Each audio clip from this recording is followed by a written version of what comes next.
Ndabasuje kandi mbahaye ikaze. Uyu ari Mukurarinda, umuhanzi, umunyapolitike ndetse n'umusesenguzi mu by'itangazamakuru ukomeye cyane.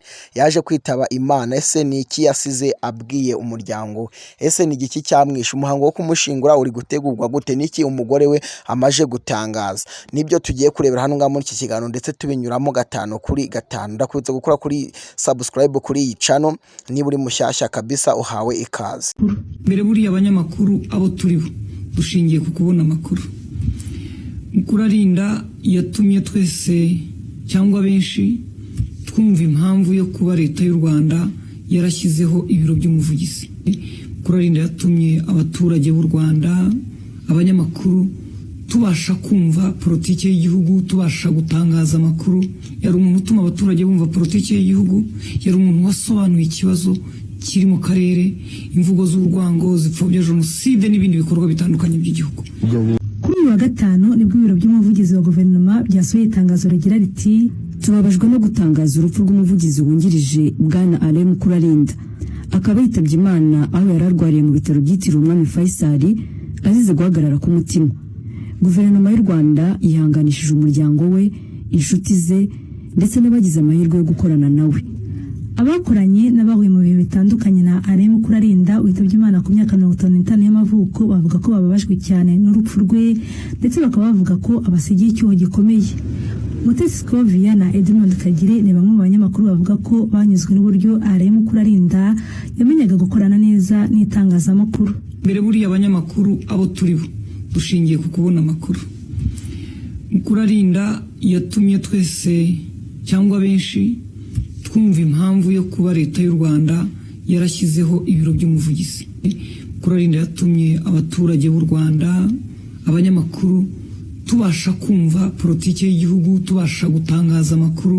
Yari umuntu utuma abaturage bumva politiki y'igihugu, yari umuntu wasobanuye ikibazo kiri mu karere, imvugo z'urwango, zipfobya jenoside n'ibindi bikorwa bitandukanye by'igihugu. Umugabo wari inshuti y'itangazamakuru, ndabivuga nk'umunyamakuru. Ni umugabo twabanye neza cyane igihe yari akiri mu kazi, mu gihe gikwiye, kandi adahwema kwitaba telefoni zacu. Igihe bamuhamagariraga cyose yitabaga, haba nijoro, haba mu gitondo, haba ku manywa. Mukurarinda ni ukuri, mu by'ukuri yari umugabo dutakaje umuntu wari ukomeye mu itangazamakuru y'abantu cyane. Nta muntu yirengagizaga, yacaga bugufi. Tariki ya 11 Ukuboza umwaka wa 2021 nibwo Alain Mukurarinda yagizwe umuvugizi wungirije wa guverinoma y'u Rwanda. Umuyobozi w'ishami rishinzwe abakozi mu biro by'umuvugizi wa guverinoma, Nshimiyimana Emmanuel, avuga ko Mukurarinda yari umukozi w'umunyamurava kandi uzi gukorana n'abandi neza, hakaba hari urwibutso rukomeye abasigiye. Ni umuntu mukuru, afite experience. Igihe kinini namusangaga akavuga ati nta stress, yakunda kuri ijambo no stress, kandi agahita ashakisha ikintu kigusetsa kugira ngo wongere utuze. Yari inshuti y'abatoya, inshuti y'abakuru.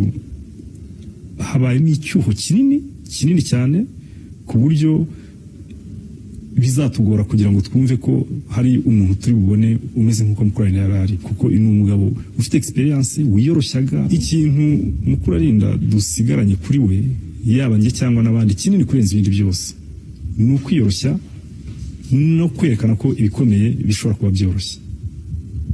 Kwiyoroshya, kwerekana ko ibikomeye biroroshye, urukundo, gukunda abantu no gukunda akazi. Umuyobozi ushinzwe gukorana n'abanyarwanda bari mu mahanga muri Minafet, Sandrine Maziyateke, avuga ko Alain Mukurarinda yagize uruhare runini mu gukundisha abanyarwanda bari mu mahanga igihugu cyabo, ndetse no kubagezaho amakuru bakenera. Uburyo akunzwe cyangwa azwi mu Rwanda, c'est la même chose no mu mahanga. Mahanga afite umuryango, afite inshuti, afite abo babanye kuva kera, ndetse ku buryo na n'ubu abantu bari sous le choc, turi wako esprit yo gukunda igihugu yagishije abantu benshi, yafashije abantu benshi. Na n'ubu hari abantu batari babyumva bakomeza kutuandikira, kutubaza se nibyo. Agahinda ni kenshi, yakomezaga gukorana nabo. Alain Mukurarinda yakoze mu nzego zinyuranye ziri mu rwego rw'ubutabera, yakoze mu nzego za leta, akaba kandi yari umuhanzi waririmbye indirimbo zinyuranye zirimo izaririmbiwe Imana n'iz'ubuzima busanzwe. Rukundo yakundaga umupira w'amaguru rwatumye ashinga ikipe yitwa Tsinda Batsinde kuri ubu ikina mu cyiciro cya kabiri, ndetse akaba hari n'indirimbo yaririmbiye by'umwihariko ikipe y'igihugu y'umupira w'amaguru Amavubi ayifuriza gutsinda. Aho yabaga ari hose Alain Mukurarinda yagaragazaga ko afite igihugu cye ku mutima. Aha ni muri Rwanda Day yabereye mu Bubiligi.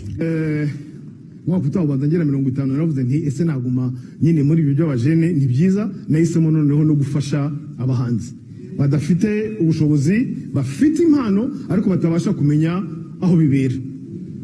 Nuko nguko ejo bundi mu Rwanda izo innovation zirashoboka kubera ko dufite communication bayivuze sinyigaruka, dufite gutembera, kugenda, ingendo, indege zirahari, dufite ubwo buyobozi bukora neza.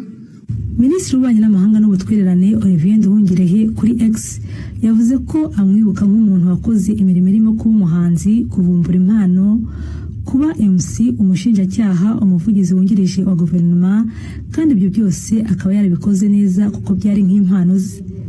Yavuze ko Alain Mukurarinda yari umuntu udasanzwe, ufite uburyo bwihariye akoranamo n'abantu, kandi akaba yagira igihe cyo kubasetsa. Martin Ngoga wabaye umushinjacyaha mukuru ubwo Mukurarinda yari umuvugizi w'uru rwego yavuze ko Alain Mukurarinda yari umugabo mwiza wakoreye igihugu cye atizigamye. Yari umunyamwuga n'umunyempano kandi akamenya gukorana neza na bagenzi be, akaba asize umurage udasanzwe, bityo amwifuriza kuruhukira mu mahoro. Umuvugizi wa guverinoma Yolande Makoro yavuze ko ari umunsi w'akababaro kubakoranaga na Mukurarinda muri OJS. Yagize ati igendera amahoro uwo twakoranaga ndetse akaba n'inshuti. Tubuze umuntu ufite impano, wari ukunzwe, ufite umutima mwiza. Tukaba twishimira ko twamenyanye nawe. Tuzakumbura uburyo yakoranaga neza natwe. Tumwifurije kuruhukira mu mahoro no mu rukundo.